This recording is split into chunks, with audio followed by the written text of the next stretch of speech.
को लेकर के। अब गोवर्धन पर्वत जब उठाया था, लीला की थी, तब भी भगवान ने 7 दिन और 7 रात्रि तक वर्षा में रहे थे। आकर गोवर्धन पर्वत को धारण करते रहे, उतने काल तक वर्षा होती रही। तो जब नंद बाबा ने इंद्र देवता को प्रसन्न करने के लिए उनकी पूजा के लिए यज्ञ आरंभ किया, अर्थात पूजा सामग्री एकत्रित की, भगवान आदि बनाए और इंद्र देवता को निमित्त कर बना करके ब्राह्मणों के द्वारा यज्ञ करवाते थे और यज्ञ के माध्यम से इंद्र देवता की पूजा करते थे। जैसे हम मंदिर में आते हैं, भगवान राम जी की, कृष्ण की, शिव की, विष्णु की पूजा करते हैं, उसी प्रकार से वहाँ पर भी इंद्र देवता को आधार बना करके, क्योंकि मंदिर तो था नहीं उस काल में, तो ऐसे ही इंद्र देवता को किसी मूर्ति में स्थापित कर देते थे। मतलब किसी में भी, चाहे वो गोला सुपारी हो अथवा नारियल हो अथवा मृत्तिका की मूर्ति हो, फिर विसर्जन भी कर देते हैं। तो मृत्तिका की मूर्ति आदि बना करके उसमें आह्वान आदि करके इंद्र देवता की पूजा कर देते थे और फिर विसर्जन कर देते थे और ब्राह्मण आदियों को धन दान दे देते थे, धन का दान करते थे। अब भगवान ने देखा कि इंद्र देवता को थोड़ा अहंकार भी हो गया था, थोड़ा मेरे को आनंद भी लेना है, ऐसा भगवान ने सोचा और अहंकार को नष्ट करने के उद्देश्य से इंद्र देवता का जो यज्ञ था उस यज्ञ को बंद करवा दिया। तो जैसे ही नंद बाबा उस सबको देख करके नंद बाबा से पूछा, हे पिताजी, आप कोई उत्सव मनाने जा रहे हैं, किस उद्देश्य को निमित्त बना करके उत्सव मनाने जा रहे हैं? यदि आप बताने योग्य है तो बताइए, मैं भी सुनना चाहता हूँ।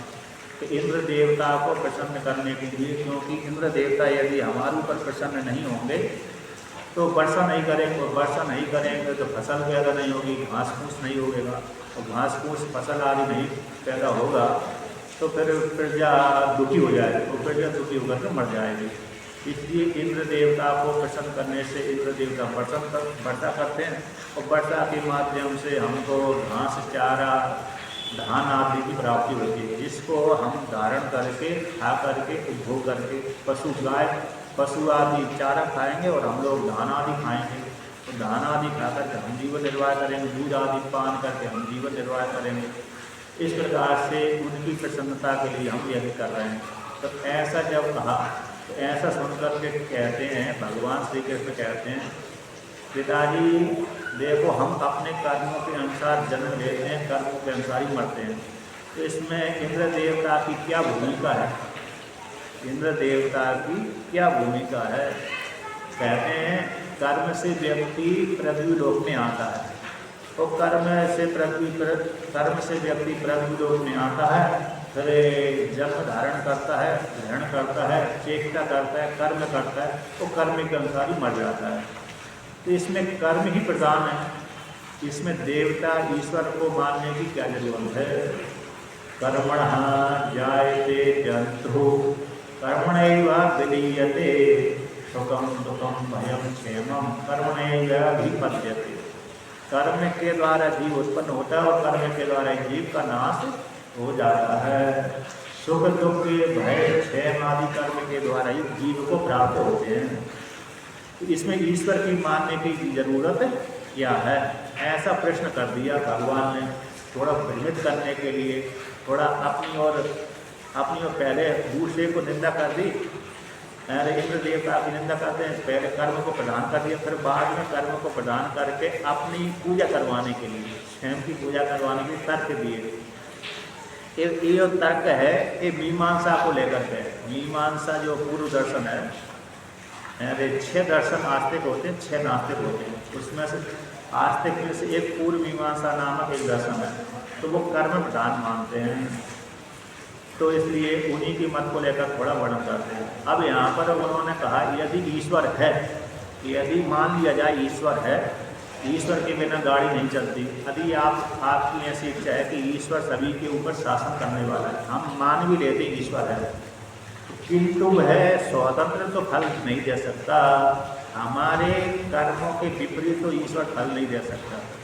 कहते हैं कर्तारम भजते सोभी न ये कर्म प्रभु साहब। यदि ईश्वर को हम मान भी लेते हैं तो वह कर्ता के अनुरूप ही फल देगा। जीव ने जो कर्म किया है उसी कर्म के अनुसार ही ईश्वर को फल देगा। जीव ने जो कर्म किया ही नहीं, उसके विपरीत ईश्वर भी समर्थ नहीं होता कर्म के फल देने के लिए। ब्रह्म सूत्र में एक निर्णय आया है कि ईश्वर कर्मों को फल भोगाता है अथवा नहीं भोगाता है, अतः ईश्वर कर्म को फल देने वाला है अथवा नहीं देने वाला है। ईश्वर जीव के कर्मों से प्रेरित होकर के जीवात्माओं के कर्मों के फल को भोगाता है। स्वतंत्र ईश्वर ना तो कर्म को भोगाता है और न ही स्वयं भोगता है। स्वतंत्र अपनी तरफ से ईश्वर नहीं देता, बल्कि जीव के प्रेरणा, जीव के कर्म से प्रेरित होकर के जीव को सुख अथवा दुख देता है। यदि स्वतंत्र ईश्वर अपनी तरफ से दे तो फिर ईश्वर में दोष आ जाएगा। इसलिए ईश्वर में दोष न आए तो ईश्वर किसी को फल स्वतंत्र अपनी तरफ से बिल्कुल भी नहीं देता। ईश्वर मात्र जीव के कर्मों से प्रेरित होकर के सुख वाले को सुख देता है, पुण्य वालों को सुख देता है, पाप वालों को कठिन दुख देता है, स्वतंत्र नहीं देता। यदि स्वतंत्र देगा तो नई ग्रहण एक वाक्य आता है वहाँ पर ब्रह्म सूत्र में, तो उस दोष हो जाएगा, इन पक्षपाती दोष हो जाएगा। तो लोग आप पक्ष करेंगे, देखो इसको ईश्वर ने इसको अमीर बना दिया, इसको गरीब बना दिया, एक को सुखी बना दिया, एक को दुखी बना दिया, तो ईश्वर में पक्षपाती है। लोग आप दोस्त लगा ही देते हैं। थोड़ी सी व्यक्ति मंदिर में पूजा करने गया, अब 2-4 दिन गया, 15 दिन गया, तो संयोगवश कभी किसी को लेकर के कुछ एक्सीडेंट आदि हो गया, मतलब दुर्घटना उसके साथ घट गई, तो सीधा सीधा आक्षेप हाँ लगा देता वो, देखो जब तक मैंने पूजा नहीं करी तब तक मैं चैन से चक के रह रहा था, आनंद से रह रहा था, जिस काल में पूजा चालू कर दी उसी काल में मेरे को भगवान ने कष्ट दे दिया। तो आक्षेप लोग अब लगा देते ना, तो यहाँ पर तो ईश्वर में दोष लगा दिया उसने। अब वो उसने जान नहीं कि कर्म में मेरे कर्म ही ऐसे उदित हुए थे, उसमें ईश्वर की कोई भूमिका नहीं है। ईश्वर ने मात्र फल को भोगाया वहाँ पर, उसके पाप रूप कर्मों को भोगाया है वहाँ पर। ईश्वर स्वतंत्र अपनी तरफ से बिल्कुल भी कुछ नहीं देता, बल्कि ईश्वर तो हमारे कर्मों से ही प्रेरित होकर के सुख अथवा दुख देता है। इसलिए जिसके पुण्य कर्म है उस व्यक्ति को धनाढ़ के घर में पैदा करता है ईश्वर, गरीब के घर में उसको पैदा नहीं करते। जिसके पाप कर्म ज़्यादा हैं, जिसने दान पुण्य आदि नहीं किया है, तो उसको गरीब के घर में पैदा करेंगे। तो जन्म से लेकर वो मजदूरी करेगा मृत्यु पर्यंत। हाँ, यदि उसको जन्म से लेकर मृत्यु पर्यंत के बीच में धन कमाना है अथवा पुण्यवान होना है, तो बीच बीच में धन कमा कर दान करता रहे तो भगवान फिर उसमें परिवर्तन कर देते हैं। और जो जन्म से लेकर के ऐसे धनाढ़ी घर में पैदा करिए जीव को, तो जो पैदा होते ही सोने की थाली में भोजन करता है ऐसे, अब उसके बीच में यदि खराब कर्म कर दे तो वहाँ पर भी विपरीत गिरा देते हैं। तो वो भी सोने की थाली से चांदी से फिर लोहे से मृतिका के पात्र में आ जाता है, तो कर्म फिर विपरीत हो जाता है। यदि उसने सुधारे नहीं, जो पूर्व के कर्मों से उसको प्राप्त हुआ था, किंतु बीच में फिर उसने संगति को लेकर के बिगाड़ लिया तो फिर मुश्किल हो जाता है वहाँ पर। तो इसलिए ईश्वर कैसा देता है, जीव के कर्मों से प्रेरित होकर के फल देता है, स्वतंत्र अपनी तरफ से नहीं देता। इस प्रकार से ऐसा ब्रह्म सूत्र में निर्णय आया, यहाँ पर भी ऐसा ही कर दिया। तो इस प्रकार से वर्णन किया। तो कहते हैं फिर क्या किया जाए, नंद बाबा ने पूछा क्या किया जाए। तो नंद बाबा की वाणी सुनकर भगवान श्री कृष्ण कहते हैं, देखो हम कैसे हैं, वैश्य वर्ण में पैदा हुए हैं, और हमारा जो कर्म है, ब्राह्मणों का कर्म ये है, यज्ञ करना, यज्ञ कराना, दान लेना, दान देना, स्वाध्याय करना, स्वाध्याय कराना, ये ब्राह्मणों का कर्म है। क्षत्रियों का कर्म है दान देना, दान लेना नहीं, दान देना है, लेना नहीं है। यज्ञ करना है, यज्ञ कराना भी नहीं है। हाँ, कभी किसी ऋत्विज को, ब्राह्मण को मंत्र नहीं आता तो वहाँ पर बता सकते हैं, क्योंकि पहले एक प्रसंग आया था, एक राजा के पुत्र ने ऋत्विजों को जहाँ पर भूल जाते थे, तो ऋत्विजों को उस भूले हुए मंत्र को उन्होंने उच्चारण किया था, करवाया था। तो जहाँ पर ऋत्विज यदि कमजोर है तो वहाँ तो कोई बात नहीं, जहाँ पर ऋत्विज हैं, ब्राह्मण अच्छे हैं, तो वहाँ पर कराने की जरूरत नहीं है। हाँ, उनकी मदद कर सकते हैं, यदि भूलते हैं ब्राह्मण आदि तो उसको बदला सकते हैं। तो यज्ञ कभी कभी करवाने के लिए भी थोड़ा छूट दी गई है, लेकिन दान लेने की बिल्कुल भी छूट नहीं दी गई है। क्षत्रिय दान ले 1% भी स्वीकार किया, अतः दे सकता है, ले नहीं सकता है। तो अध्ययन कर सकता है, अध्ययन करा सकता है। क्षत्रिय को लेकर के वर्णन किया, अध्ययन कर सकता है, अध्ययन करा सकता है। दान देना चाहिए और प्रजा को कर लेकर के प्रजा का पालन करना चाहिए। कर लेकर के प्रजा का पालन करना चाहिए और प्रजा कर भी ले, क्योंकि राजा है तो कर लेगा, बिना कर लिए तो वो शासन आदि नहीं कर सकता।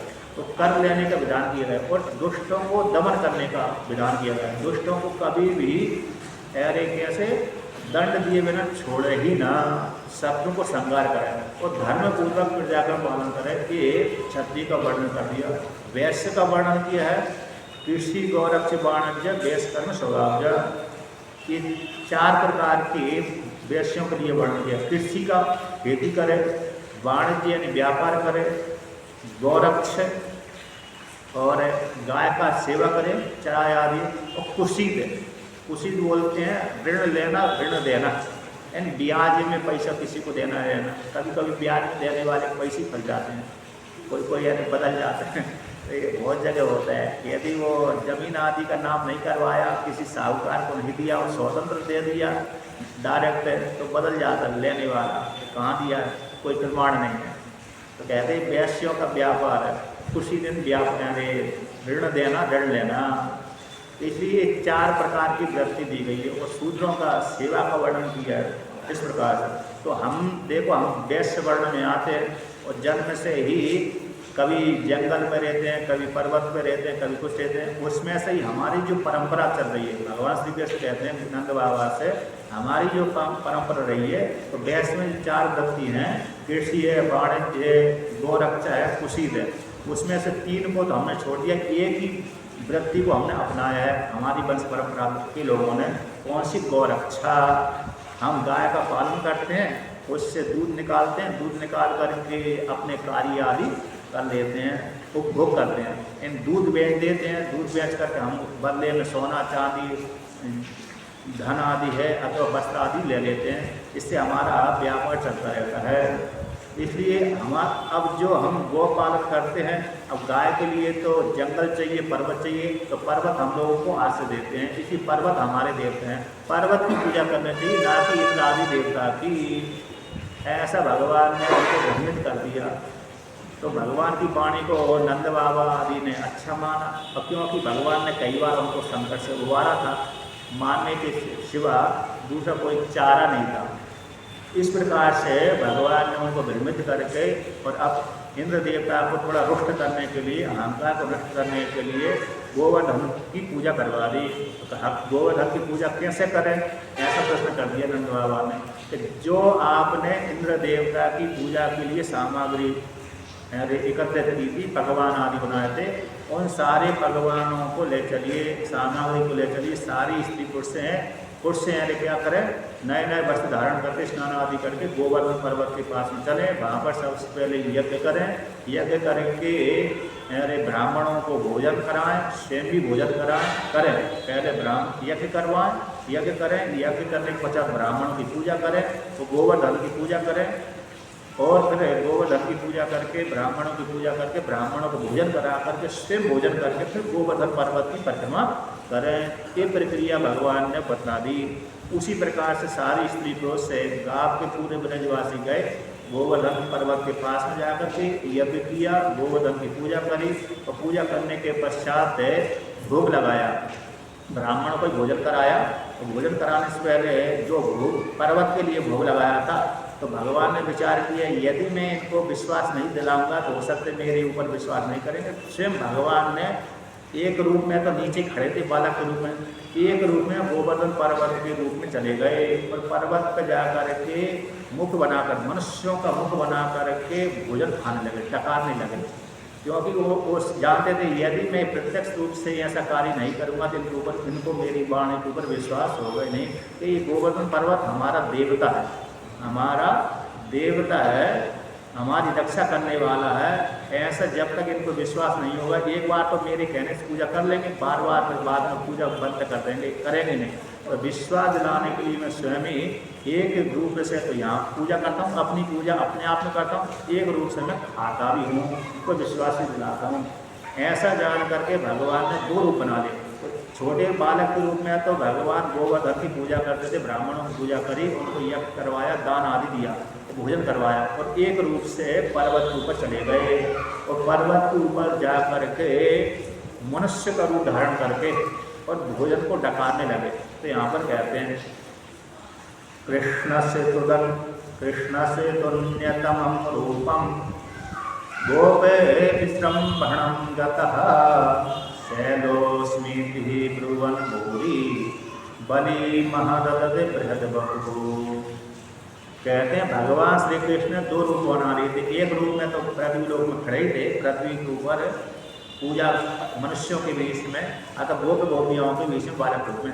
एक रूप में वह पर्वत के ऊपर चले गए और पर्वत के ऊपर में जा करके मनुष्य का रूप धारण करके कहने लगे शैलोस्मी, देखो मैं गोवर्धन पर्वत हूँ, जो आपने मेरी भेंट पूजा मुझको दी है, देखो मैं उस भेंट पूजा को खा रहा हूँ, भेंट कर रहा हूँ। आकर मैं पर्वत गिरिराज पर्वत हूँ और मैं तुम्हारी द्वारा अर्पण की जो भोग सामग्री है, बलि है, उपहार भेंट है, खाने पीने की, खाने की और पेय पदार्थ की जो वस्तु थी उसको मैं पान कर रहा हूँ। इस प्रकार से अपने मनुष्य का रूप धारण करके भगवान श्री कृष्ण ने सारे भोजन को खा लिया।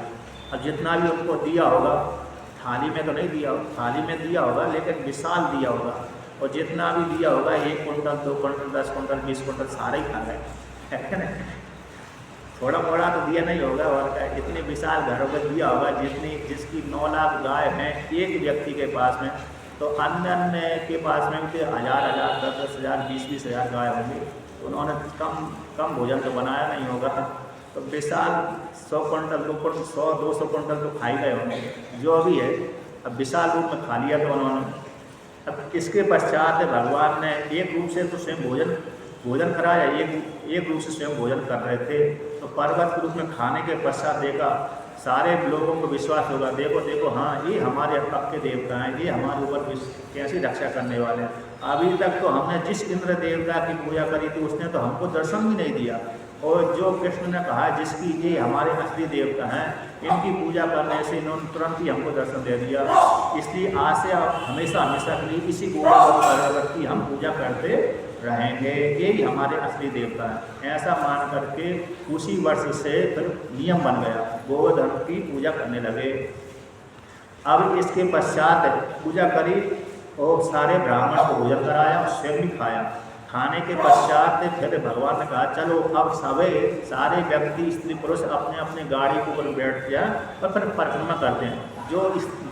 जो व्यक्ति पैदल चल सकते थे वो पैदल गए, जो महिलाएं आदि नहीं चल सकती थी उनको गाड़ी पे बिठा दिया, जो बच्चे नहीं चल सकते थे उनको गाड़ी के ऊपर बिठा दिया और गाड़ी ऊपर बिठा करके गोवर्धन पर्वत की परिक्रमा करी। क्योंकि वो 21 किलोमीटर का है ना, तो इतना है, तो इतना लंबा चौड़ा है, इसलिए जल्दी परिक्रमा नहीं हो सकती, देर लगती थी। इसलिए गाड़ी के ऊपर किसी ने गाड़ी के ऊपर किसी ने सामान्य के ऊपर मतलब पैदल चल करके परिक्रमा करी। अब इधर इंद्र देवता को मालूम पड़ा कि जो गोकुल में जो पैदा हुआ कृष्ण है, उस कृष्ण को आश्रय बना करके ग्वाल वालों ने, अहीरों ने मेरी अपमान कर दिया, तो मेरी पूजा छोड़ करके गिरिराज पर्वत की पूजा कर ली। अब इनको अहंकार हो गया, तो इनके अहंकार को मैं अभी चूर करता हूँ। जिस छोटे से बालक के बहकाने में इन्होंने मेरी उपेक्षा करी है, अब मैं उनको तुरंत दंड देता हूँ। ऐसा जान करके इंद्र देवता क्रोधित हो गए, और क्रोधित हो जाने के पश्चात सीधा जो महाप्रलय मचाने वाले जो संवर्तक मेघ होते हैं, ऐसे सांवर्तक नामक मेघों को आज्ञा दे दी, कहा हे मेघ तुम जाओ और पीछे से मैं भी आ रहा हूँ, तुम इस ब्रज को पूरा भुला दो, नष्ट भ्रष्ट कर दो। जब इंद्र देवता की सीधी राजा की आज्ञा हो गई, तो राजा की आज्ञा सुन करके सारे जो सांवर्तक नामक जो मेघ हैं वो सारे आ गए। फिर आकर के ब्रज के ऊपर बिना मौसम के, बिना ऋतु के, बिना वर्षा ऋतु के ही उनके उस ब्रज के ऊपर वर्षा करने लगे। और जैसे ही वर्षा होने लगी, पहले आंधी तूफान आई, फिर वर्षा होने लगी। अब वर्षा ऐसे नहीं रिमझिम नहीं हुई, मूसलाधार कर दी। कहते मूसलाधार को देख कर के सारे ब्रजवासी डर गए। और सारे ब्रजवासी कहने लगे हमने तो इंद्र देवता का अपमान किया, इसलिए क्रुद्ध होकर के हमारे ऊपर हमको नष्ट करने के लिए, हमको दंड देने के लिए इस प्रकार से वर्षा कर रहे हैं। अब सारे स्त्री है, पुरुष है, गौ आदि हैं, और वर्षा के कारण थोड़े दुखी हो गए। अब उनके पास में उस काल में पक्के मकान तो थे नहीं, क्योंकि वो 6 महीना यहाँ रहे, 6 महीना उधर रहे, 6 महीना उधर रहे, 3-4 तो एक साथ में 3-4 तो डेरा बदलते थे, इतनी कच्ची मकान बनाते थे उनके, तो बड़े परेशान हो गए। तो सारे कहते हैं अपनी जो माताएं थी अपने अपने बच्चों को अपने अपने कोख में दबा करके वस्त्रों से उसके मुख को ढांक लेती थी और अपना मुख भी ढांक लेती थी। ऐसे इस प्रकार से बच्चों को बचाया, अन्यों को बचाया और स्वयं को भी पुरुषों ने स्त्रियों ने अपने अपने सर को ढांक लिया। वो सारे दुखी होकर के कृष्ण भगवान के शरण में गए। हे कृष्ण, देखो हमने तुम्हारी कहने के अनुसार गोवर्धन की पूजा करी थी, अब इंद्र देवता का हमने अपमान कर दिया, इसलिए इंद्र देवता हमारे ऊपर रुष्ट हो गए। अब हम आपकी शरण में आए, हमारी रक्षा करो।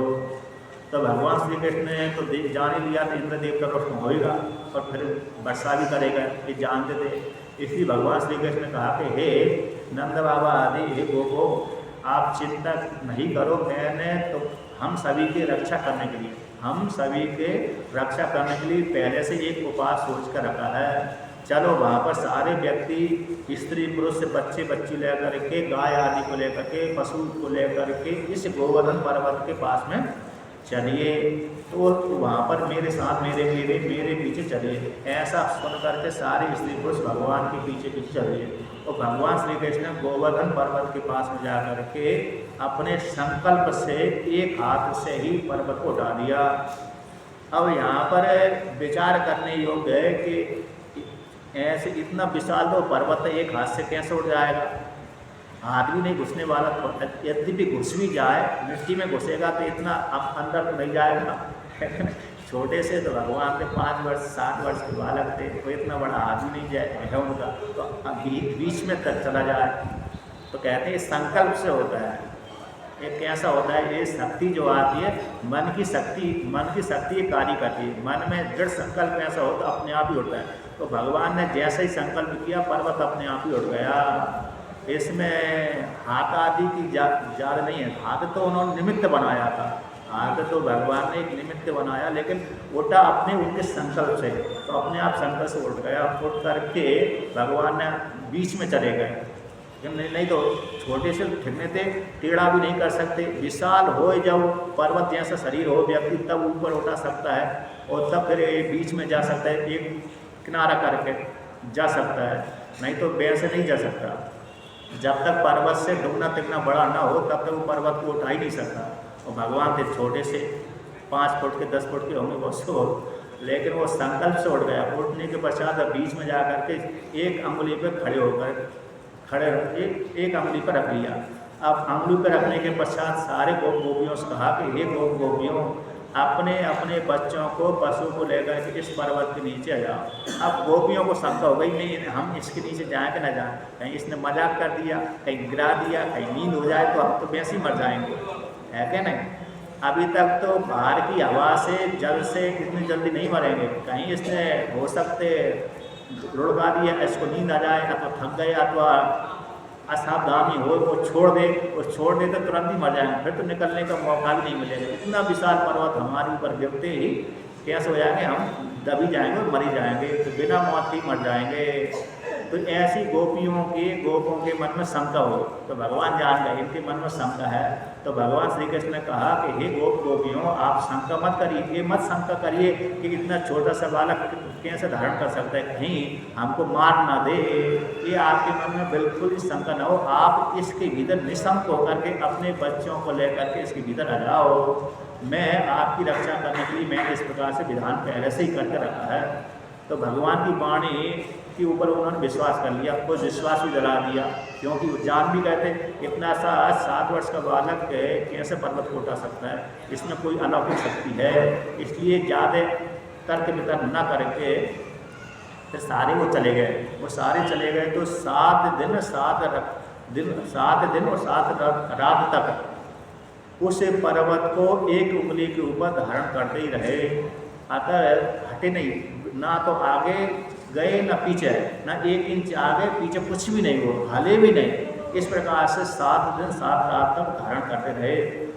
आगे पीछे हो तो पर्वत हले सारे को डर लगे, सभी को डर लग सकता था, किंतु बिल्कुल भी उन्होंने भूख प्यास को सहन करते हुए सबको इस प्रकार से हलने भी नहीं दिया। तो यहाँ पर भगवान ने एक वाल्मीकि रामायण में आता है, कहते हैं वाल्मीकि रामायण में राम जी ने एक प्रतिज्ञा करी थी वाल्मीकि रामायण को लेकर के। यहाँ पर कहते सक्री देव प्रपन्नाय तवास्मी चाहिए आचते अभी हम सर्वभूतेभ्यो ददामि एतम व्रतम मम। ये वाल्मीकि रामायण का श्लोक है। कहते हैं राम रूप विष्णु भगवान ने प्रतिज्ञा करी है कि जो कोई भी स्त्री अथवा पुरुष मेरे को एक बार ये कह देता कि हे भगवान मैं आपका हूँ, इतना ही बोलने मात्र से भगवान कहते हैं राम रूप विष्णु हो चाहे राम रूप शिव हो चाहे राम रूप कृष्ण हो कोई भी हो, तो कहते मैं उसको तीनों लोगों में सारे भूतों से अभय प्रदान कर देता हूँ। अब ये गोपियाँ होते मेरे अधीन ही रहने वाले हैं, फिर मैं कैसी इनकी उपेक्षा कर सकता हूँ। इसलिए भगवान श्री कृष्ण ने अपने संकल्प से एक ही हाथ से संकल्प के द्वारा गोवर्धन पर्वत को उठा करके 7 दिन 7 रात तक धारण करते रहे। जैसे ये जो अर्बुदा नाम का पर्वत है, अर्बुदाचल नाम का जो पर्वत है, ये भी एक नाग लेकर के आया था। अब जो गोवर्धन पर्वत भी शायद दुर्वासा ऋषि लेकर के आए थे। दुर्वासा ऋषि इस गोवर्धन पर्वत को हिमालय क्षेत्र से लेके आए और ला करके किसी दूसरे दक्षिण भारत में अब तो कहीं लेके जा रहे थे। उनका जहाँ पर आश्रम होगा वहाँ के आसपास इसको लेके जा रहे थे और लेके जा रहे थे तो सोचा इस पर्वत के पास में रह करके मैं आराधना करूँगा। ऐसी उनकी इच्छा थी, हिमालय से लेकर के उखाड़ कर लेके आए थे, मांग करके उखाड़ करके वो भी अपने संकल्प से लेकर के आए थे और हाथ के ऊपर लेकर रखते आ रहे थे। अब गोवर्धन पर्वत जैसे ही ब्रज क्षेत्र में आया तो ब्रज क्षेत्र में आने के पश्चात उसको मालूम ध्यान आया कि भगवान का जन्म द्वापर युग में यहाँ पर होगा और यहाँ पर होगा तो भगवान यहाँ पर पीड़ा करेंगे, तो पीड़ा करेंगे फिर मेरे ऊपर भी आएंगे तो मेरे ऊपर भी पीड़ा करेंगे, इसलिए क्यों मैं इस स्थान में स्थित हो जाऊँ, इस स्थान से दूसरे स्थान पर जाऊँ ना। तो क्या किया, दुर्वासा ऋषि के जो ऊपर हाथ पर रखा था पर्वत गोवर्धन पर्वत, वो वहाँ ब्रज क्षेत्र में जाकर के भारी हो गया और भारी होते ही उन्होंने देखा ये तो भारी हो रहा है तो थोड़ा रख दिया। रखने के पश्चात फिर सुस्ताया आदि उठाने की कोशिश करी, उठा ही नहीं। तो दुर्वासा ऋषि ने श्राप ही दे दिया कि तू मेरी संकल्प तू मैं वहाँ पर ले जाने वाला था, तू नहीं जा रहा, इसलिए तू तिल घटता रहेगा, जमीन में धंसता रहेगा, तू इतना वजन बढ़ा करके मेरे को परेशान कर दिया, दबा दिया, इसलिए तू तिल करके क्या होता रहेगा, जमीन के भीतर घुसता ही रहेगा। इसलिए वो पर्वत पहले जिस काल में भगवान कृष्ण ने उठाया होगा पर्वत, उस काल में विशाल ऊंचा था। अब तो वो विशाल ऊंचा नहीं है, अब तो वो सब जमीन में धंसा हुआ है, थोड़ा सा ऊंचा दिख रहा है। आपने जब गए होंगे देखे होंगे ब्रज क्षेत्र में गोवर्धन पर्वत की परिक्रमा करी होंगे तो ज़्यादा खास ऊंचा नहीं है इतना, कुछ तो ज़मीन में लेवल हो गया। यहाँ पर जो बुखार बिंद है जिसमें पूजा करते हैं वो तो ज़मीन के समतल बराबर हो गया और बाकी जहाँ पर राधा कुंड आदि कुंड है तो वो तो धंसी गया पूरा और थोड़ा सा ही बचा हुआ, इसलिए वो ज़्यादा विशाल समतल में हो गए अभी तक वर्तमान काल में, तो ज़्यादा ऊंचा नहीं। किंतु जिस काल में धारण किया होगा पर्वत को उस काल में विशाल ऊंचा रहा होगा। जब इस प्रकार से अब आगे को वर्णन करते हैं कि इंद्र देवता ने देखा कि 7 दिन 7 रात्रि तक वर्षा करी, मूसलधार वर्षा करी, फिर भी ब्रज का कुछ भी बालों का वहाँ का नहीं हुआ, तो डर गया इंद्र देवता। उसने आने के उसने देखा कि कुछ भी नहीं हो रहा आकाश में, वो भी इंद्र देवता भी 7 दिन 7 रात तक वहीं था, खड़ा रहा। तो वहाँ पर खड़ा होकर के मेघों को आशीर्वाद दे रहा था, अरे शक्ति प्रदान कर रहा था। तो सारे मेघ भी जल वर्षा करते 7 दिन 7 रात्रि तक वर्षा करते करते थक गए। तो उन्होंने इंद्र देवता ने देखा ये तो थक गए और मेरा जो मेरा उद्योग था वो उद्योग में कैसा हो गया, व्यर्थ हो गया। तो व्यर्थ हो जाने के कारण वो थोड़ा डर सा भी गया, कहीं ज़्यादा और अत्याचार करूँगा, जाते अति करूँगा। एक बात कहते हैं अति सर्वत्र वर्जयेत, अति सर्वत्र वर्जयेत। जहाँ पर अति होती, जहाँ पर अतिक्रमण कर जाता है तो वहाँ पर तो फिर विनाश ही प्राप्त होता है। तो अति को त्याग देना चाहिए, सर्वत्र अति का तो त्याग करने की योग्य है। इसलिए मैं ज़्यादा और अति करूँगा तो भगवान मेरे ऊपर रुष्ट हो जाएंगे और तुरंत ही हम मेरे को भी दंड दे देंगे, मार देंगे। ऐसा वो जान गया और जानने के पश्चात उसने उन मेघों को रोक दिया कि अब मत रोको, अब मत वर्षा करो। तो वर्षा का निषेध कर दिया तो मेघ तो अपने लोक विशेष में चले गए। इंद्र जब देखा कि वर्षा समाप्त हो गई, भगवान ने देखा वर्षा समाप्त हो गई, आकाश स्वच्छ हो गया, निर्मल हो गया, और जो जल आदि था धीरे धीरे से नदियों के माध्यम से, नालों के माध्यम से समुद्र की ओर चलने लगा। अब भगवान ने कहा देखो अब वर्षा होने वाली नहीं है, अब तुम सब लोग अपने अपने बच्चों को लेकर के, बालकों को लेकर के, गायों को लेकर के इस पर्वत से बाहर निकल जाओ, अब मैं रखने वाला हूँ। तो सारे गोपिकाएँ हैं क्या हुआ, बाहर निकल गई और भगवान ने पुनः जिस स्थान से उखाड़ा था उसी स्थान पर गोवर्धन पर्वत को रख दिया। अब यहाँ पर कहते हैं अब इसके पश्चात इंद्र देवता को थोड़ा भय भी हो गया था, भगवान से क्षमा अपराध बनी गया था क्योंकि थोड़ा अहंकार हो गया था, अहंकार अब समाप्त हो गया। और जैसे ही अहंकार व्यक्ति का समाप्त होता है तो अपनी गलती को स्वीकार कर देता है। तो इंद्र देवता ने भी अपने अहंकार जो गलती हुई हो गई थी, अहंकार को लेकर के अपराध बन गया, तो उस अपराध को क्षमा यापन करवाने के लिए इंद्र देवता स्वयं ही भगवान श्री कृष्ण के पास में आ गए।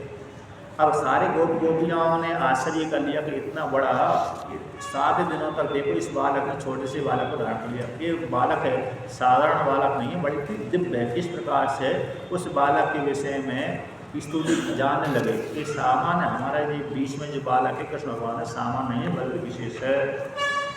इसके पश्चात कहते हैं बाद में गोलोक धाम से कामधेनु आई, गोलोक धाम से कामधेनु आई और इंद्र देवता भी सारे अन्य कहते हैं इंद्र देवता भी भगवान कृष्ण के पास में आए। इंद्र देवता थोड़ा लज्जित हो गया और इंद्र जब सारे गोपिकाएं तो अपने अपने घर में चले गए, कृष्ण भगवान थोड़े एकांत में थे। वहाँ पर जाकर के कृष्ण भगवान की इंद्र देवता ने स्तुति करी। स्तुति करके हे कृष्ण भगवान मैंने आपका अपराध किया है, आप मेरे अपराधों को क्षमा करें। इस प्रकार से उन्होंने कई स्त्रोतों के द्वारा स्तुति करी तो भगवान ने उसको माफ कर दिया। बाद में इंद्र देवता ने दूसरे पुराण के अनुसार कहा कि हे कृष्ण भगवान मेरा ये पुत्र अर्जुन है जो कुंती के द्वारा पैदा हुआ है, आप उसकी रक्षा करना, आप उसकी मदद करना। ऐसा आशीर्वाद भी भगवान श्री कृष्ण ने मांगा। तो भगवान श्री कृष्ण ने भी कहा ठीक है मैं उसकी रक्षा करूँगा, उसकी सहायता करूँगा। दूसरे पुराण में ये वर्णन आता है। इसके पश्चात आगे वर्णन करते हैं इंद्र देवता तो अपनी स्तुति करके क्षमा याचना मांग करके अपने लोग को चला गया। अब जो गौ माता थी कामधेनु थी, कामधेनु गौ माता कहती कि हे कृष्ण भगवान, हे भगवान, हे विष्णु, हे कृष्ण, आपने हमारी जाति की या हमारी गायों को रक्षा करिए, इसलिए हम आपको आज से गोपालक मानते हैं, गाय की रक्षा करने वाले। मैं आपको इंद्र पद पर अभिषिक्त करती हूँ। हम सारे देवता, हम सारे ऋषि, हम सारी गाय आपको इंद्र पद के ऊपर अभिषिक्त करते हैं। इंद्र देवता भली तीनों लोगों के ऊपर शासन करने वाला हो, किंतु हम तो आप भगवान श्री कृष्ण को ही इंद्र मानते हैं, इसलिए आपको हम आज इंद्र पद पर अभिषिक्त करते हैं। इस प्रकार से कामधेनु गाय ने अपने स्तनों से दूध की धारा भगवान श्री कृष्ण के ऊपर छोड़ दी, अर्थात दूध के द्वारा अभिषेक कर दिया।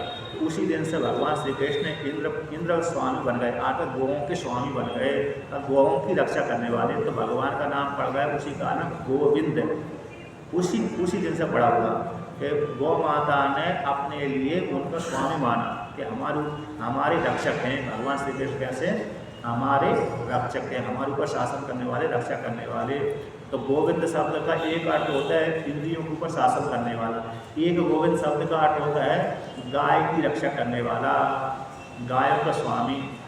इसी गोपाल भी नाम है भगवान श्री कृष्ण का, गौओं का पालन करने वाला, गौओं की रक्षा करने वाला। इंद्र यानी स्वामी, तो गौओं की सेवा करने वाला, स्वामी रक्षा करने वाला, पालन करने वाला गोविंद। और एक नाम है इंद्रियों के ऊपर शासन करने वाला। तो इस प्रकार से गोविंद के 3-4 अर्थ होते हैं। अब एक गोवर्धन पर्वत की लीला समाप्त हुई। अब आगे की लीला कहते हैं। तो कहते हैं किसी काल विशेष में अरे एकादशी पड़े, तो एकादशी पढ़ने के पश्चात एकादशी समाप्त हो गई, द्वादशी लग गई। तो द्वादशी साय रात्रि को लगी हुई थी, प्रातः काल होने से पहले अर्धरात्रि को लग गई। तो नंद बाबा ने सोची द्वादशी को स्नान करना चाहिए, पूजा करना चाहिए। तो ब्रह्म मुहूर्त नहीं हो पाए, इससे पहले यमुना नदी में चले गए। तो यमुना नदी में जा कर के स्नान कर लिया। अब उस काल में ये मालूम नहीं था कि ब्रह्म मुहूर्त से पहले स्नान नहीं करना चाहिए। उस काल में राक्षसों का, गंधर्वों का, राक्षसों का पहरा रहता है। तो उस काल में देवता सोए रहते हैं, नदी भी, पर्वत, नदी आदि भी सोए रहते हैं। अब उस काल में छेड़ना नहीं चाहिए। इसलिए ब्रह्म मुहूर्त से पहले नदी आदियों में स्नान नहीं करना चाहिए। यदि स्नान करना है तो पहले उनको जगह देना चाहिए। जगाना कैसे होगा? प्रणाम आदि करके, स्तुति आदि करके थोड़े। इसलिए प्राय करके जो ऋषि मुनि आदि होते हैं, जो धार्मिक होते हैं, वो प्राय करके अर्धरात्रि को स्नान आदि नहीं करते। हाँ, जहाँ पर मजबूरी हो गई तो वहाँ तो करते हैं, नदी आदि में मजबूरी हो गई तभी करते हैं, नहीं तो घरों में तो कोई समस्या नहीं है। घर में तो पानी जल भरा हुआ है, ये तो नदी, कुआं, बावड़ी आदि में प्रणाम करके स्नान करते हैं।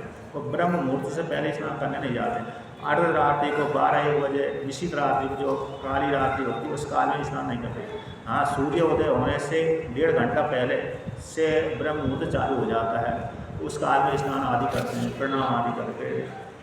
तो अभी ब्रह्म मुहूर्त नहीं हुआ था पर स्नान कर लिया उन्होंने। उसी काल में वरुण देवता के जो रक्षक थे उनको नंद बाबा को पकड़ कर ले गए।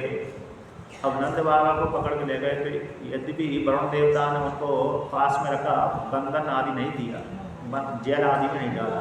बाद में ब्रज में मालूम पड़ा कि नंद बाबा अरे कहीं आए, स्नान करने गए थे, आए नहीं, कहाँ गए, कोई राक्षस ने नहीं पकड़ लिया। तो सारे दुखी हो गए। तो भगवान श्री कृष्ण के पास में गए। तो भगवान श्री कृष्ण ने कहा कि नंद बाबा कहाँ गए थे, पिताजी कहाँ गए थे? स्नान करने गए थे। स्नान करने गए थे ऐसा समझ करके जान गए कि वरुण का कोई दूत विशेष, गुप्तचर विशेष नंद बाबा मेरे पिताजी को पकड़ ले गया। तो भगवान श्री कृष्ण सीधा नदी के माध्यम से वरुण लोक में पहुँच गए। नदी के माध्यम से वहाँ पर जैसे ही वरुण देवता के पास में गए भगवान श्री कृष्ण, तो भगवान श्री कृष्ण को देख करके वरुण देवता भी अपनी आसन से उठ गया। उठ करके अपनी सिंहासन पर भगवान श्री कृष्ण को बिठाया। उन्होंने कहा कि हे भगवान, आपने बड़ी मेरे ऊपर कृपा करी, मेरे को दर्शन दिया। इस प्रकार से वरुण देवता ने भयंकर बहुत ही स्त्रोतों के द्वारा स्तुति करी, पूजा करी। वरुण देवता के जितने भी अनुचर थे वो सबने भी पूजा करी। इसके पश्चात वरुण देवता के लोग से अपने नंद बाबा को ले आए। और नंद बाबा ने तब देखा कि मेरे पुत्र की तो बड़ा ऐश्वर्य है, देवता भी जिसके नीचे बैठते रहते हैं। अभी तक तो हम इसको सामान्य नहीं जानते थे, अपने नीचे बैठाते, किंतु यहाँ पर आकर देखा कि ये तो बड़े बड़े देवता, वरुण देवता भी इसके नीचे बैठे रहते हैं, स्तुति करते रहते हैं। सारी भेंट पूजा इसको आगे चरणों में रख रहे हैं। मेरे पुत्र का तो बड़ा ऐश्वर्य है, ऐसा जान करके तो सारे नंद बाबा ने आकर के ब्रज में बता दिया कि बड़े बड़े देवता भी इसकी स्तुति करते हैं। हमारा बालक ऐसा वैसा नहीं, साक्षात नारायण है, गोलोक से आया हुआ है। ऐसा सुन करके सारे गोलोक वासियों के, सारे ब्रजवासियों के, स्त्री पुरुषों की इच्छा हो गई, यदि ये भगवान विष्णु में गोलोक धाम है तो कब भगवान हमको अपने लोक का दर्शन कराएंगे। ऐसा ब्रजवासियों के मन की इच्छा हो गई। ऐसी इच्छा को सुन देख करके भगवान जान करके उन्होंने कहा ठीक है, तुम्हारी ऐसी इच्छा तो मैं अपने लोक का तुमको दर्शन कराता हूँ।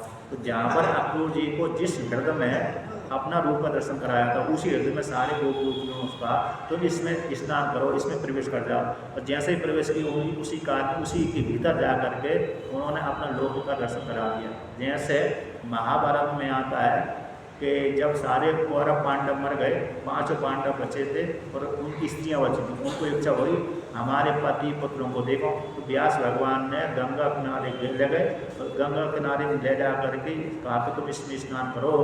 स्नान करने के पश्चात इसके पश्चात क्या फिर आह्वान किया, तो सारे जितने भी जो युद्ध लड़ाए थे उसी गंगा से प्रकट हो गए, सारा दर्शन करा दिया। जितने भी पुत्र पत्नी भाई बंधु आदि मरे थे युद्ध क्षेत्र में, सभी का व्यास भगवान ने दर्शन करा दिया। उसी प्रकार से संकल्प से कराया, उसी प्रकार से भगवान श्री कृष्ण ने भी उस हृदय के भीतर करा दिया। अब इसके पश्चात महाराष्ट्र को लेकर के वर्णन करते हैं। तो यहाँ पर वर्णन करते हैं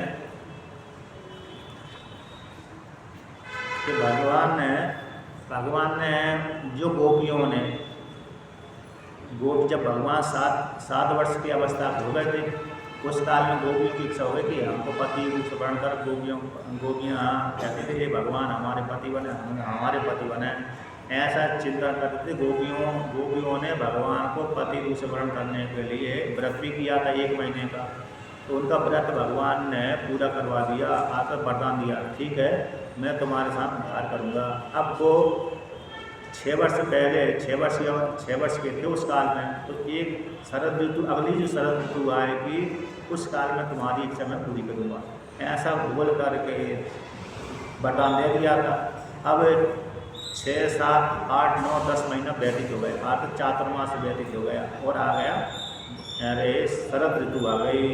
और शरद ऋतु आए तो भगवान ने विचार किया कि गोपियों की इच्छा मैं पूरी करूं। तो उस काल में भगवान श्री कृष्ण ने मुरली बजाई।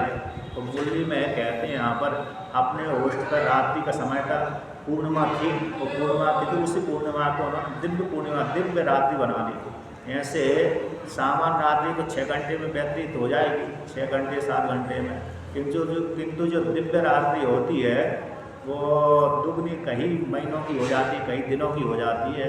जैसे देवताओं का जो दिन होता है 6 महीने का दिन होता है, 6 महीने की रात्रि होती है।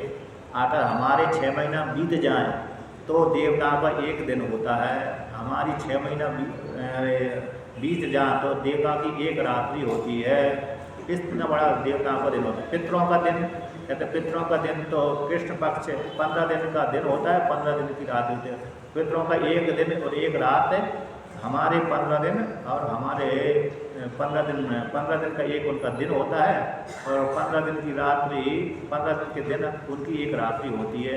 1 महीना में उनका 1 दिन 1 रात होता है पितरों का। और देवताओं का तो 6 महीने का 1 दिन होता है हमारे हिसाब से, और 6 महीने की 1 रात्रि होती है।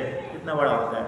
तो भगवान ने भी देवताओं वाला दिन रात बना लिया, दिव्य दिन रात की कल्पना कर ली। तो उतने काल तक पृथ्वी के सारे प्राणी सोते ही रहे, क्योंकि हम ब्रज में ऐसा करेंगे तो गड़बड़ हो जाएगा। इसलिए पूरी पृथ्वी का ही उन्होंने दिन रात बनाया।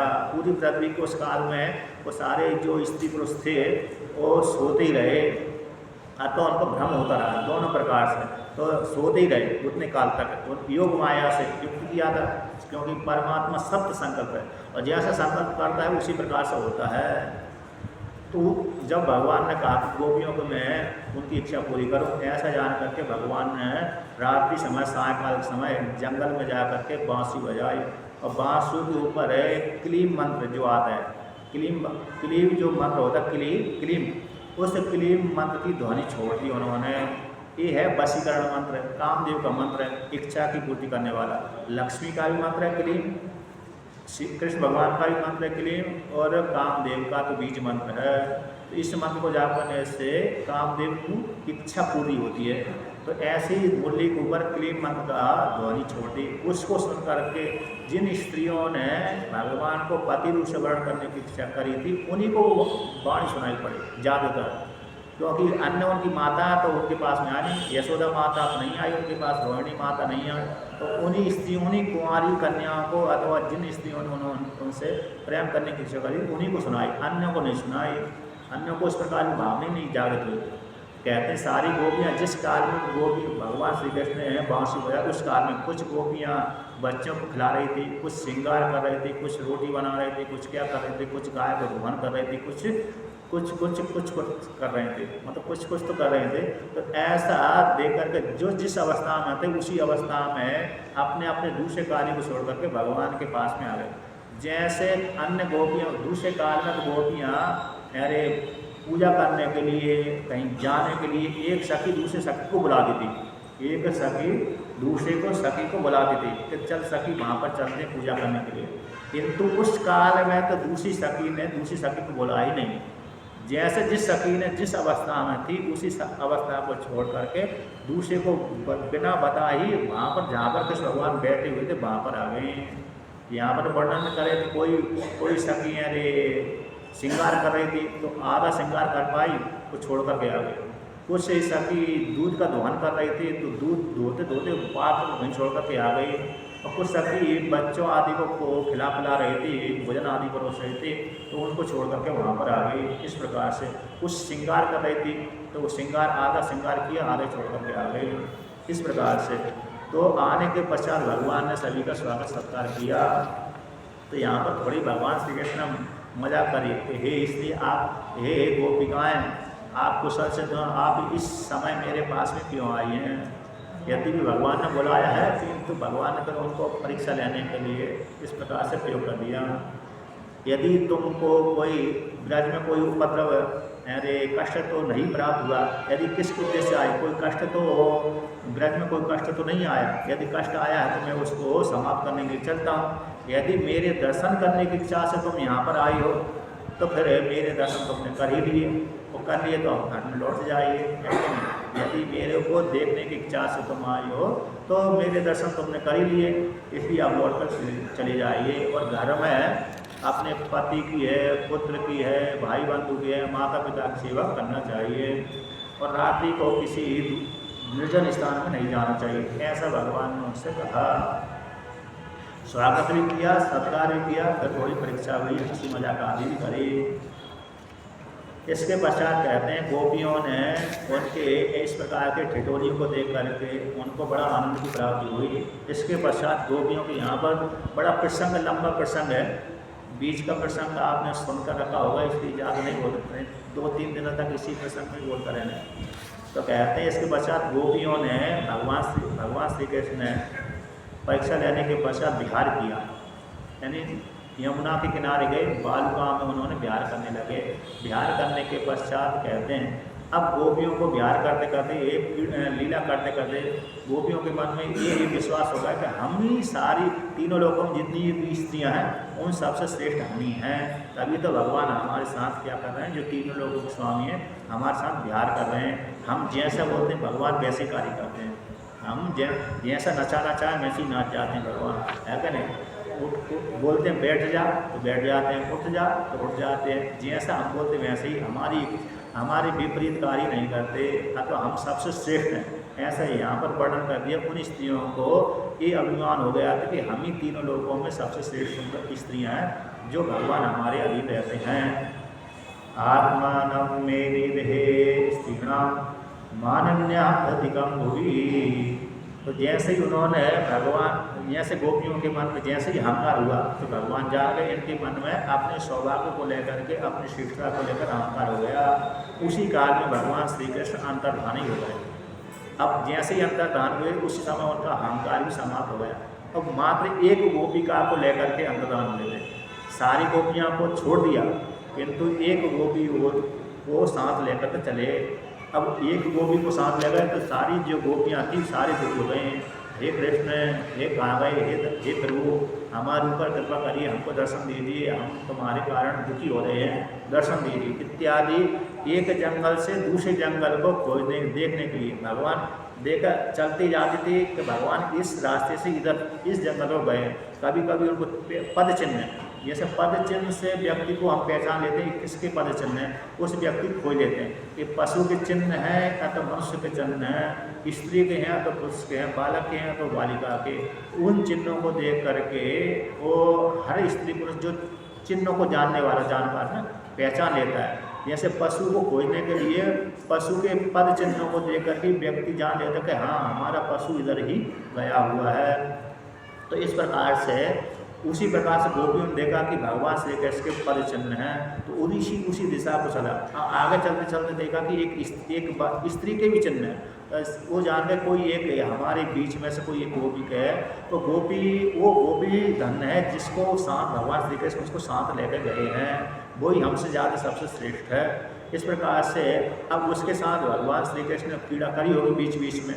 तो आपने निधि वन में गए हैं, निधि वन में आपने गए होंगे वहाँ पर, तो वहाँ पर पुरुष भी गए स्त्री भी गए होंगे, तो वहाँ पर रखा है कि वहाँ पर भगवान श्री कृष्ण ने एक गोपिका को श्रृंगार किया था बैठा करके। तो वो स्थान वहाँ निधि वन पे आता है, बंसीवट निधि वन आदि। तो निधि वन में भगवान श्री कृष्ण ने उस गोपिका के साथ बैठ करके अकेले में बैठ करके श्रृंगार आदि किया था। तो गोपिका देखती थी, हाँ इस एक गोपिका को यहाँ पर भगवान श्री कृष्ण ने श्रृंगार किया है, आपने यहाँ से श्रृंगार किया। ऐसी श्रृंगार को देख करके इस भगवान ने श्री कृष्ण ने यहाँ पर गोपिका के श्रृंगार करने के लिए फूल तोड़े हैं। देखो ये गड्ढे आदि दिख रहे हैं, वो पैर भगवान श्री कृष्ण के गड्ढे दिख रहे हैं, नीचे आगे आगे पंजे के गड्ढे दिख रहे हैं, किंतु वो यहाँ पर पीछे की एड़ी नहीं दिख रही। तो पेड़ी नीचे की एड़ी नहीं दिख रही, पीछे वाला भाग नहीं दिख रहा। सिद्ध होता है भगवान ने उचक करके फूल तोड़े होंगे और गोपिका को श्रृंगार किया होगा इत्यादि कल्पना मन में करते रहते थे। इसके पश्चात भगवान श्री कृष्ण के विरह से दुखी होती थी, एक जंगल से दूसरे जंगल को जाती रहती थी, खोजती रहती थी, यहाँ होंगे यहाँ होंगे यहाँ होंगे यहाँ होंगे।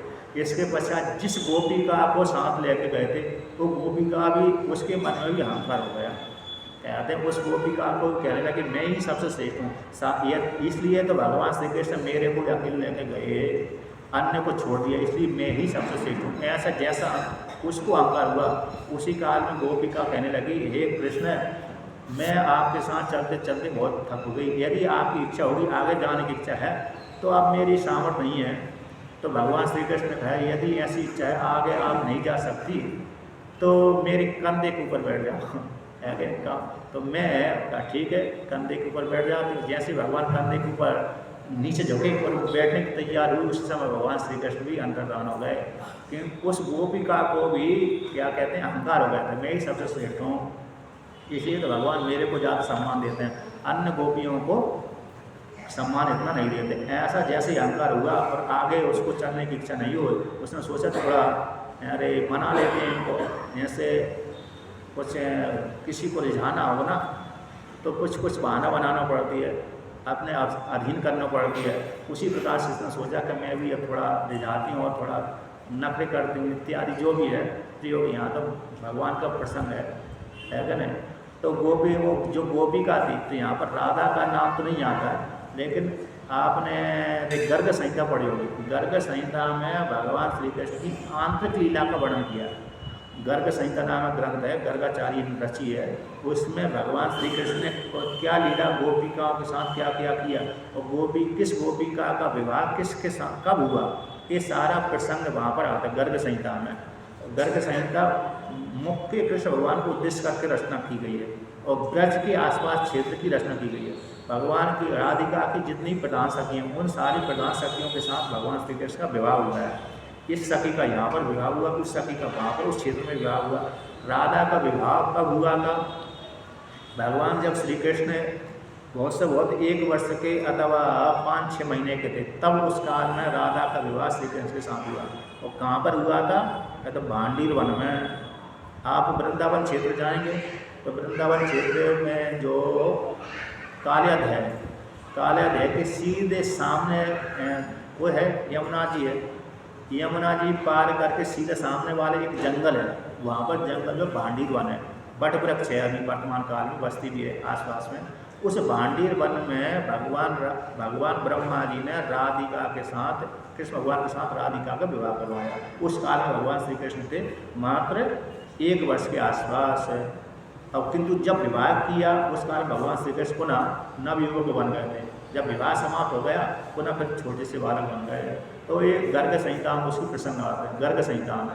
यहाँ पर उसका प्रसंग नहीं दिया क्योंकि अन्य लीला अन्य कथाएँ कहना थे। अब आगे चलते चलते गोपियाँ देखकर एक गोपी यहाँ पर बैठी हुई है, उसको देख करके देखा कि ये भी इसके पास में दुखी है। एक गोपी जिस गोपी को एक गोपिका को लेकर गए थे ये भाई गोपी है, तो उस गोपिका को कहा है भगवान कहाँ गए? मेरे को भगवान छोड़ करके भाग गए, इसलिए मैं दुखी हो गई।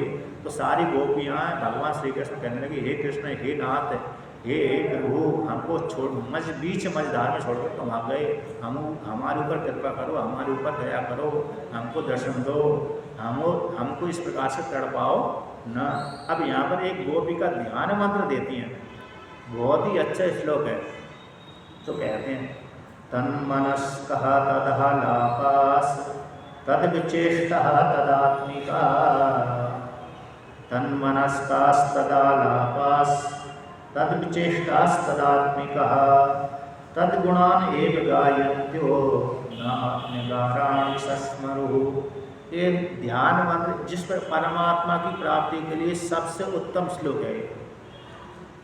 पीछे पहले भी मैंने इसको बतलाया तो उच्चारण किया था एक बार कि तन मनस्का गोपिकाएं जब भगवान छोड़ करके अंतर्धान हो गए उस काल में, अब तो अन्न अवस्था आदि में भी भगवान को जब महाराज से नहीं दसते थे उस काल में भी, अतः पहले में भी, भूत महाराज से पहले भी और महाराज से काल में भी, जब तक भगवान ने महाराज नहीं किया तब तक भी है। तो उस काल में तन मनस्का गोपिकाएं सारी गोपिकाएं भगवान कृष्ण के मन वाली हो गई थी, अपने मन वाली नहीं रही, मैं गोपिका हूँ इत्यादि ऐसे मन वाली नहीं थी, बल्कि भगवान श्री कृष्ण के मन वाली हो गई थी। अतः श्री कृष्ण का ही चिंतन जारी कर रही थी, अपने विषय में चिंतन कर रही थी। तन मनस्का तदालापा, अपने विषय में आलाप आदि नहीं, इधर उधर की चर्चा नहीं करती थी, बल्कि कृष्ण के विषय की चर्चा करती थी। कृष्ण भगवान ने इन गोपों के साथ कैसे क्रिया करी थी, कृष्ण भगवान ने इसे राक्षस को मारा था, कृष्ण भगवान इस पूतना का संहार किया था, इस विषय की ही चर्चा करती रहती थी। तन मनस्का तदालापा, तद विचेष्टा तदात्मिका, भगवान ने क्या जन्म से लेकर के क्या क्या चेष्टा करी थी, कैसे दही खाया, कैसे चोरी करी, कैसे गायों के पीछे गए, गायों को बछड़ों के पीछे गए, राक्षस आदि को किया, इस प्रकार की चेष्टा करती, अभिनय करती थी, जैसे नाटक वाला व्यक्ति। तदात्मिका, अपने से और कृष्ण से भिन्न नहीं हुई, अलग अलग नहीं हुई, एक हुई। तदात्मिका का अर्थ यही होता है कि जीव और परमात्मा एक हो जाना। जैसे लौकिक उदाहरण है स्त्री पुरुष एक हो जाते हैं, उसी प्रकार से गोपिकाएं भी कृष्ण भगवान से ऐक्य को भाव को प्राप्त हो गई। तदात्मिका तद गुणान एवं गायंती, भगवान श्री कृष्ण के ही गुणों को गाती थी। कहते न आत्मकारण सस्मरो, मैं इतनी सुंदर हूँ, मैं इतनी सुंदर हूँ, देखो मैंने कौन कौन सी आज साड़ी पहनी हुई है, कितने आभूषण मेरे गले में पहने हुए, मैंने कौन से जितने आदि आभूषण हैं मैंने कितने सुंदर सुंदर पहने हुए हैं, अतः मैं ऐसी खाती हूँ पीती हूँ, इत्यादि प्रकार की जो स्त्रियाँ चर्चा करती हैं, ऐसी चर्चा वो गोपिकाएं बिल्कुल भी नहीं करती थी। अपने विषय में तो किंचित मात्र भी चर्चा नहीं करती थी। इसलिए यहाँ पर कहते न आत्मगारण सस्मरूप, में इतनी धनाढ़ हुआ तो इतनी सुंदर हूँ, ऐसी साड़ी आदि पहन के खाती पीती हूँ, इस प्रकार से बिल्कुल भी चर्चा नहीं करती थी, बल्कि कृष्ण की ही चर्चा करती थी। तो इस प्रकार से ये यहाँ पर ध्यान चिंतन करने का ये मंत्र श्लोक है। उसी को पंचदशी काल में, पंचदशी में, योग वासिष्ठ में, उपनिषदों में इस प्रकार से आया है। तच्चिंतनम तत्कथनम अन्योन्यम तत्प्रबोधनम एकम एक प्रतम च ब्रह्म व्यासम विदुर्बुदा, उसी का चिंतन करें जिसको हमको प्राप्त करना है। तत्कथनम, जिसको हमको प्राप्त करना है उसी का ही कथन करें। अन्योन्यम तत्प्रबोधनम, यदि जिसको हमको प्राप्त करना है तो दूसरे से वार्तालाप करना है, स्त्री से अथवा स्त्री पुरुष से, तो उसी के विषय में वार्तालाप करें। एकम एक प्रतम च, एक ही, एक से भिन्न दूसरा है नहीं है। जैसे स्त्री एक पुरुष से एक की अधीन रहती है, जैसे एक स्त्री है, पतिव्रत स्त्री है, एक की अधीन रहती है, एक को आधार बनाती, उसी प्रकार से जीवात्मा ने परमात्मा को आधार बना लिया, एक कर लिया। जीवात्मा परमात्मा में भेद किंचित मात्र भी भेद नहीं किया, एकम एक परतम से, उस एक रूप परमात्मा से भिन्न मैं नहीं हूँ। एकम एक परतम से ब्रह्म व्यासम विदुर्बुदा, इसी को ब्रह्म वेदता लोग ब्रह्म का अभ्यास कहते हैं।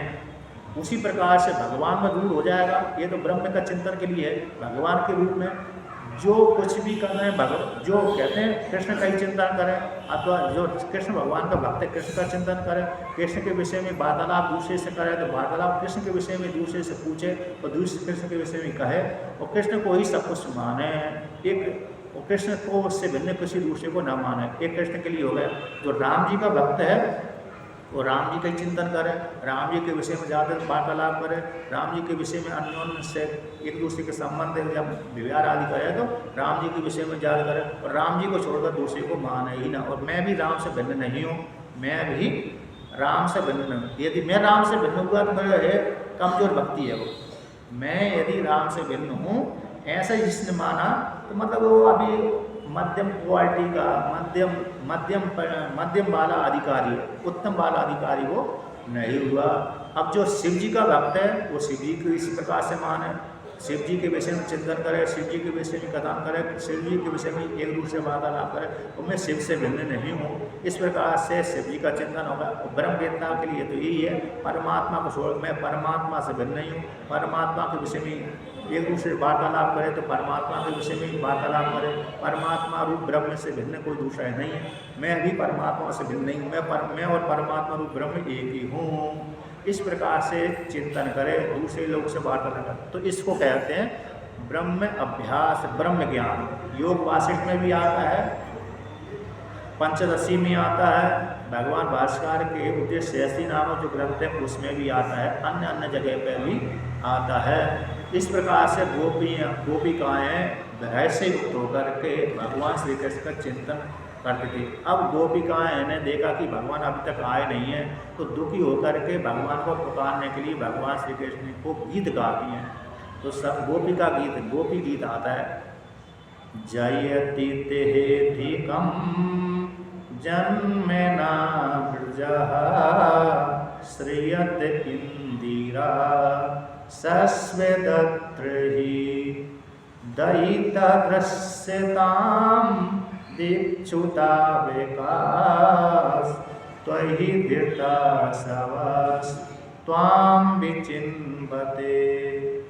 ये जो गोपी गीत है, पहला गीत है। कहते हैं हे दयिता, हे प्यारे, हे प्रिय, प्रियतम, संबोधन कर दिया।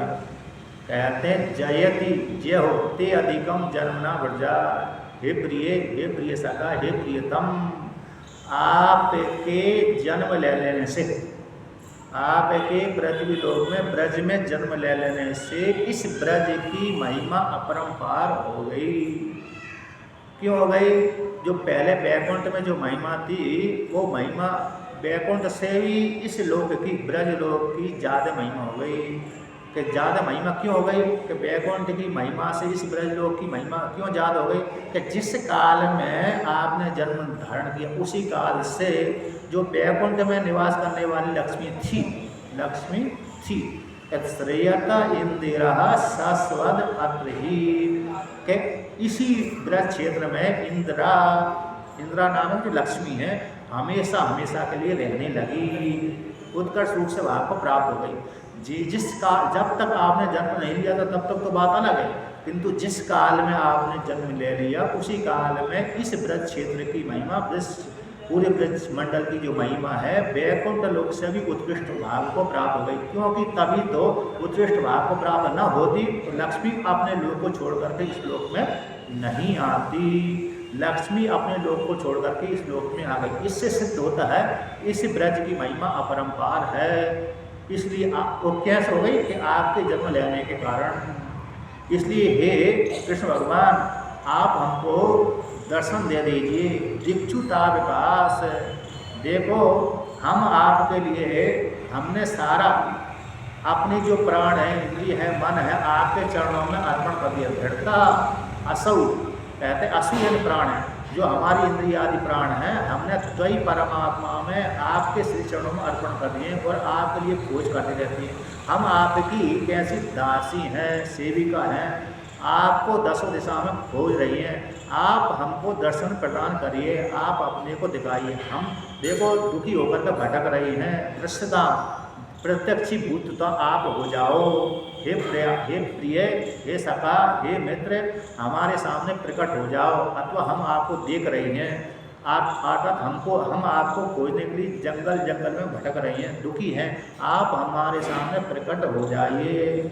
हमने आपको छोड़ करके किसी दूसरे को स्वीकार किया ही नहीं है। जैसे जिस भक्त ने भगवान को छोड़ करके दूसरे को स्वीकार नहीं किया तो भगवान का दायित्व होता है कि उस भक्त की रक्षा करो, है कि नहीं? भगवान का पूरा दायित्व बन जाता है कि उस भक्त की मैं पूरी रक्षा करूं। इसलिए हमने आपके श्री चरणों में अपने प्राणों को अर्पण कर दिया। आपके चरण कमलों के दर्शन करने की हम इच्छा करते रहते हैं और आप हमको छोड़ करके कहाँ भाग गए। इसलिए आप हमारे सामने प्रकट हो जाइए।